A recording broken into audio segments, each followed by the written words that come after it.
അനുമോദ് മലപ്പുറത്ത് നിന്ന് ഏറ്റവും പുതിയ വിവരങ്ങൾ പങ്കുവെക്കും. അനുമോദ്, പ്രചരണ കോലാഹലം നമ്മൾ കണ്ടതാണ് മലപ്പുറത്തെ. LDF-ഉം UDF-ഉം ഒരുപോലെ സജീവമായിരുന്നു. അതേ ആവേശം തന്നെയാണോ ഈ കൊട്ടിക്കലാശ ദിവസം മലപ്പുറത്തുള്ളത്?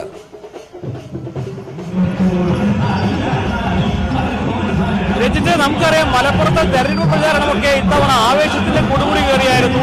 സാധാരണഗതിയിൽ കൊട്ടിക്കലാശവും അതേ വൈബിൽ തന്നെയാണ് ചെയ്യാറുള്ളത്. പക്ഷേ ഇത്തവണ പോലീസിന്റെ കർശന നിയന്ത്രണമുള്ളത് കൊണ്ട് തന്നെ മലപ്പുറത്ത് കൊട്ടിക്കലാശം മലപ്പുറം നഗരമധ്യത്തിൽ നിന്നും കൃത്യമായ അകലത്തിലാണ് ഒരുക്കിയിട്ടുള്ളത്. ഞാനിപ്പോൾ നിൽക്കുന്നത് മുസ്ലിം ലീഗിന്റെ കൊട്ടിക്കലാശത്തിന് അനുവദിച്ച ഇടത്താണ്. അതായത് മലപ്പുറം പെരിന്തൽമണ്ണ റോഡിലാണ്.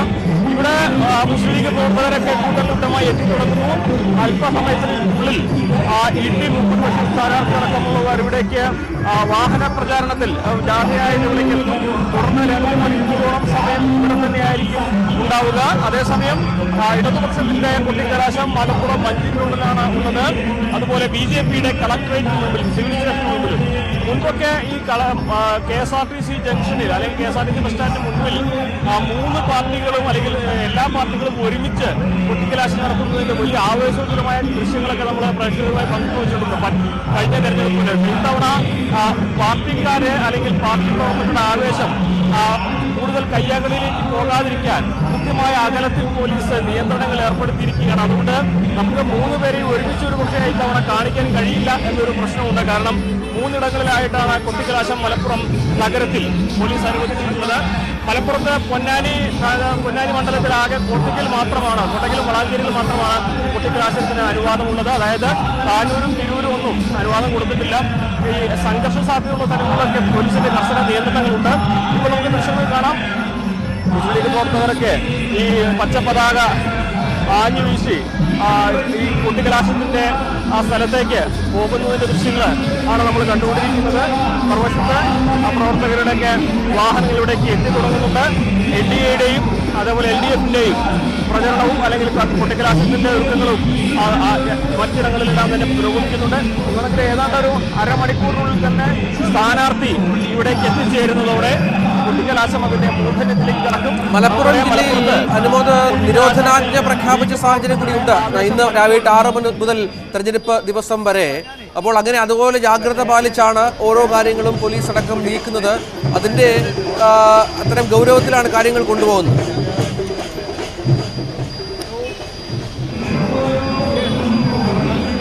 മലപ്പുറത്തെ സംബന്ധിച്ച് നമുക്കറിയാം, തീരദേശ മേഖല പൊന്നാനിയുടെ ഭാഗമായിട്ടുള്ള തീരദേശ മേഖലകളിൽ തെരഞ്ഞെടുപ്പിന്റെ സമയത്ത് സാധാരണ ഒരുപാട് സംഘർഷങ്ങൾ റിപ്പോർട്ട് ചെയ്യാറുണ്ട്.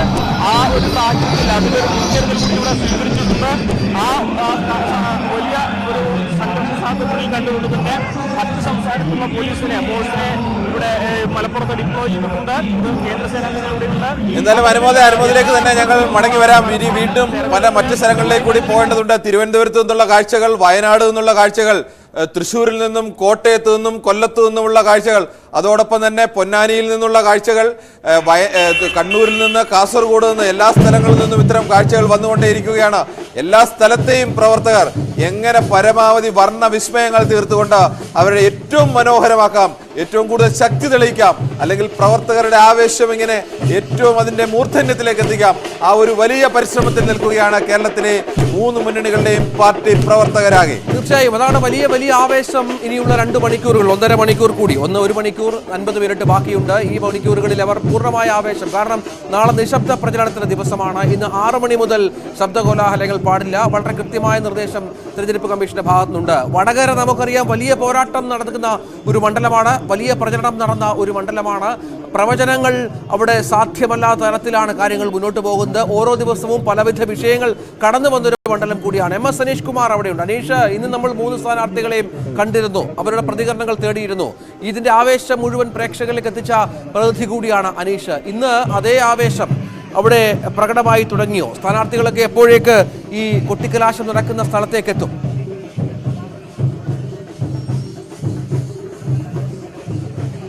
തീർച്ചയായും തെരഞ്ഞെടുപ്പിന്റെ പ്രചാരണ കാലത്തുടനീളം അങ്ങേയറ്റം ആവേശം നിറഞ്ഞ ഒരു പോരാട്ടമാണ് വടകരയുടെ മണ്ണ് സാക്ഷ്യം വഹിച്ചത്. എന്നാൽ അതിന് യോജിക്കുന്ന രീതിയിൽ തന്നെയുള്ള ഒരു കൊട്ടിക്കലാശത്തിലേക്ക് കാര്യങ്ങൾ നീങ്ങുന്നു. തലശ്ശേരിയിലാണ് ഇത്തവണ കൊട്ടിക്കലാശത്തിനായി പോലീസ് സ്ഥലം അനുവദിച്ച് നൽകിയിരിക്കുന്നത്. വടകരയിൽ ചില ക്രമസമാധാന പ്രശ്നങ്ങൾ ഉള്ളതുകൊണ്ട് തന്നെ വടകര പട്ടണത്തിൽ നിന്നും കൊട്ടിക്കലാശം ഒഴിവാക്കാൻ രാഷ്ട്രീയ പാർട്ടികളും പോലീസും തമ്മിൽ നടത്തിയ ചർച്ചയിൽ ധാരണയാവുകയായിരുന്നു. സമീപത്ത് തന്നെയുള്ള മറ്റൊരു ചെറുപട്ടണമായ തലശ്ശേരിയാണ് ഇത്തരത്തിൽ ഇപ്പോൾ കൊട്ടിക്കലാശത്തിനായി തെരഞ്ഞെടുത്തിരിക്കുന്നത്. 3 പാർട്ടികളുടെയും പ്രതിനിധികൾ തലശ്ശേരി പട്ടണത്തിലേക്ക് എത്തിക്കൊണ്ടിരിക്കുന്ന കാഴ്ച തന്നെയാണ് നമുക്ക് കാണാൻ കഴിയുന്നത്. രാവിലെ കുറ്റ്യാടിയിൽ നിന്നും മരുതോങ്കരയിൽ നിന്നുമൊക്കെയാണ് സ്ഥാനാർത്ഥികൾ അവരുടെ പര്യടനം ആരംഭിച്ചത്. ചെറിയ റോഡ് ഷോ എന്ന രീതിയിൽ ആരംഭിച്ചെങ്കിലും പിന്നീട് വലിയ ജനസമുദ്രമായി ഈ റോഡ് ഷോകൾ മാറുന്ന കാഴ്ച നമ്മൾ കണ്ടു. അല്പസമയം മുമ്പ് ഷാഫി പറമ്പിൽ തലശ്ശേരിയിലെത്തിയിരുന്നു. അദ്ദേഹം മാധ്യമപ്രവർത്തകരുമായി ആശയവിനിമയം നടത്തി. തുടർന്ന് അല്പസമയത്തിനകം റോഡ് ഷോയിൽ പങ്കെടുക്കുമെന്ന് അറിയിച്ചിരിക്കുന്നു. ഏതാണ്ട് 5:00-ഓടുകൂടി ശൈലജ ടീച്ചർ ഈ റോഡ് ഷോയിൽ പങ്കെടുക്കാൻ എത്തുമെന്നാണ് അറിയിച്ചിരിക്കുന്നത്. കുറ്റ്യാട് രാവിലെ കൊയിലാണ്ടിയിൽ നിന്നും ആരംഭിച്ച റോഡ് ഷോ വടകര മണ്ഡലത്തിലെ വിവിധ മേഖലകളിൽ സന്ദർശനം നടത്തിയ ശേഷമാണ് തലശ്ശേരിയിലേക്ക് എത്തുന്നത്. 50-ലധികം ബൈക്കുകളുടെ പിന്തുണയോടുകൂടി അല്ലെങ്കിൽ അവയോടുകൂടിയാണ് ആ വാഹന വ്യൂഹമാണ് യാത്ര ആരംഭിച്ചതെങ്കിൽ ഇപ്പോൾ 100 കണക്കിന് ആളുകൾ അവരുടെ ആ യാത്രയെ അനുഗമിക്കുന്നു എന്ന വിവരം തന്നെയാണ് നമുക്ക് ലഭിച്ചിരിക്കുന്നത്. എന്തായാലും പഴയ സ്റ്റാൻഡ് പരിസരത്താണ് LDF-ന്റെ കൊട്ടിക്കലാശത്തിനുള്ള സ്ഥലം നൽകിയിരിക്കുന്നത്. ഇവിടെ നിന്ന് ഏതാണ്ട് 1 കിലോമീറ്റർ മാറി പുതിയ സ്റ്റാൻഡ് പരിസരത്താണ് BJP-ക്കും ഒപ്പം കോൺഗ്രസിനും UDF-നും ഈ കൊട്ടിക്കലാശത്തിനുള്ള അവസരം നൽകിയിരിക്കുന്നത്. എന്തായാലും വലിയ പോലീസ് സുരക്ഷാ സന്നാഹങ്ങൾ ഒരുക്കിയിട്ടുണ്ട്. പ്രശ്നബാധിത സ്ഥലങ്ങളാണ്, രാഷ്ട്രീയ അധികമുള്ള ഇടങ്ങളാണ്. പ്രചാരണത്തിലുടനീളം വലിയ വാശി പ്രകടമായ ഒരു സ്ഥലം കൂടിയാണ്. സൈബർ അധിക്ഷേപം അടക്കമുള്ള നിരവധി പ്രശ്നങ്ങൾ പ്രവർത്തകർ തമ്മിൽ നേരിട്ട് സോഷ്യൽ മീഡിയയിലും മറ്റും